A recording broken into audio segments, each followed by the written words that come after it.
A couple of good games for you on Thursday. It's Arsenal against West Ham. And interestingly enough, both teams are in exact the same form coming into this tie. If you look over the last 7 matches, they've won 5 out of the last 7. So how does that influence everybody's predictions going into this match? Arsenal are going to win it, and going to win it by 2 goals. I say 3 goals. There we are then. Overall, why don't we think West Ham are going to put up much? I think clearly we know what the game that West Ham will play. It'll be a compact, deep, sitting-in game, looking to hit on the counter-attack, which they've been very good at recently with Kudas, Jarrod Bowen and Paquetá.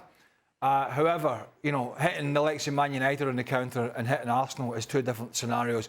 Because we have a rock-solid defence. Well, we have a very good defence with arguably a weak left back in Zinchenko and Declan Rice, the midfielder of the season, in front of them. So I just think that Arsenal will eventually break them down and they'll snuff out West Ham on the counter, because I think they're a very compact side, Arsenal, very organised, and I just think they're going to be too good in every facet and every department for this West Ham side, particularly at home. Yeah, you agree, Mario?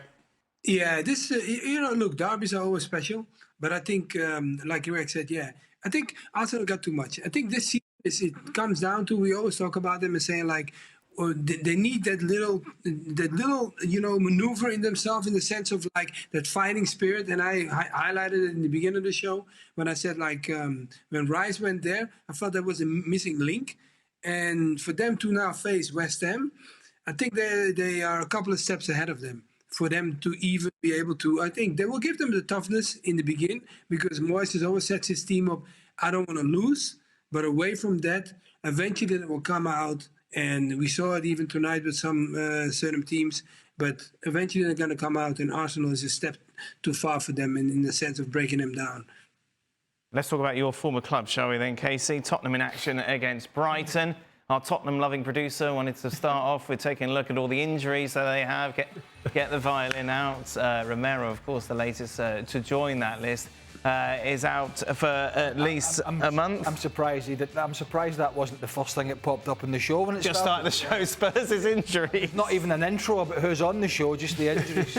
So, what does that mean for everybody's predictions? Let's take a look. It should be a great game, shouldn't it, on the south coast of England? Craig and Kasey going for a draw. Meanwhile, myself and Mario believe it's going to be a Spurs win. Why are you going against your old club, Kasey? I'm not going against mine. Well, you clearly are. It's not. No faith. Don't like Australia. No faith. Never confuse what you think is going to happen and what you want to happen. Oh, okay. All right, then. But, no, I just think it's Brighton's, again, continues for me to overachieve.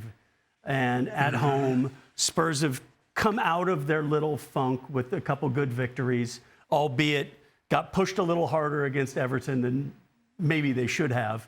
So I just think Brighton is a class act at home, and I think it's gonna be an open game, and I don't think Tottenham can grind out a 1-0 result on the road. Of course you would go for a draw, because you love both of these managers.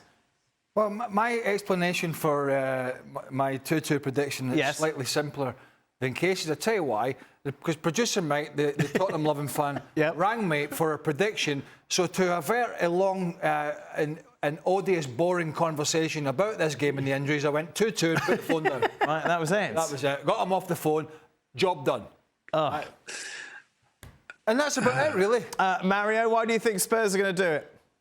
I think it's still too early, and I feel like, in the sense of, like, Spurs, he always comes with some answers. And I feel like this is going to be one of those games again, that he's going to come with the right answer. And both managers, they're going to try to play each other out. Tactical way, and the way the Serbi, I like his stubbornness. And like Postecoglou has similarities in that, because they're both very stubborn. But I still think Spurs will have an answer to that. Regardless of, the biggest loss, I think, what we saw when he came back in the team was Romero. And for him not again to be involved, it will going to be a big miss. So they're probably looking forward, but he's not going to be ready yet. But Van der Ven, for getting him back in the team, he said he's looking at mid-January. So away from that, Spurs got a little bit too much. I am looking forward to see Son in action. You always say to me, you love those 2 managers, as if that's some sort of left field opinion about Roberto De Zerbi and Ange Postecoglou. No, not at all. But you do love both of these answers, so it's no surprise you went for a draw because you couldn't choose. It was Sophie's choice between your two loves. I mean, De Zerbi and Postecoglou. Is there something not to enjoy about the way these two go about it? I wasn't saying it's a criticism. I'm saying it was. Well, it came across that way. It's an assessment that you love both of these managers. I feel criticised. Do you? Actually, Right, so I was going to move on. it's going to be difficult to know what game to watch tomorrow. Say again? Well, they'll both be on. Because, no, actually, you're annoying me. Get on with it.